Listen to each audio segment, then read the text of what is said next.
रायगड, महाराष्ट्रासह देश विदेशातील ताज्या बातम्या पाहण्यासाठी मॅक्स इंडिया लाईव्ह चॅनलला सबस्क्राईब करा आणि बेल आयकॉन दाबायला विसरू नका.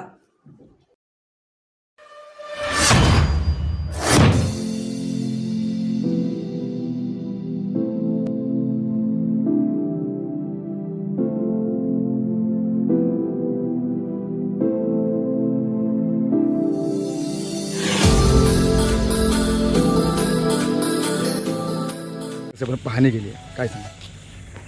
पाहणीच्या बरोबर तोपर्यंत आमच्या प्रशासकीय म्हणजे तहसीलदार असतील, MSCB असतील, या सगळ्यांनी एकत्र येऊन पंचनामे झालेले आहेत. किती मदत पाहिजे ह्या मदतीचा आकडाही ठरलेला आहे.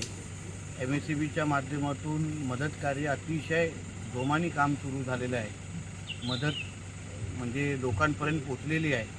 त्याचबरोबर पक्ष म्हणून, भारतीय जनता पक्ष म्हणून आम्ही कौलं दिली किंवा सिमेंटचे पत्रे दिले म्हणून कुठेही काम थांबलेलं नाही आहे. लोकांना मदत वेळेत पोचवण्याच्या दृष्टिकोनातून जी काळजी घ्यायला पाहिजे ती सगळी घेतलेली आहे.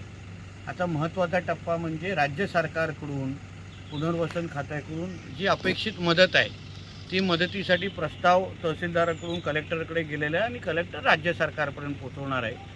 आता जो पुढचा टप्पा आहे की बाबा यांना योग्य ती मदत जास्तीत जास्त मिळवण्याच्या दृष्टिकोनातून आम्ही पावलं उचलणार आहोत. स्पेशल केस म्हणून जास्तीत जास्त मदत कशी मिळता येईल, कारण का काही जे तांत्रिक मुद्द्यामुळे जी कधी कमी मदत लोकांपर्यंत पोचते, तो तांत्रिक मुद्दा बाजूला ठेवून स्पेशल केस म्हणून ह्या लोकांपर्यंत जास्तीत जास्त मदत कशी पोचावी त्या दृष्टिकोनातून आता मी माझा पाठपुरावा सुरू करणार आहे.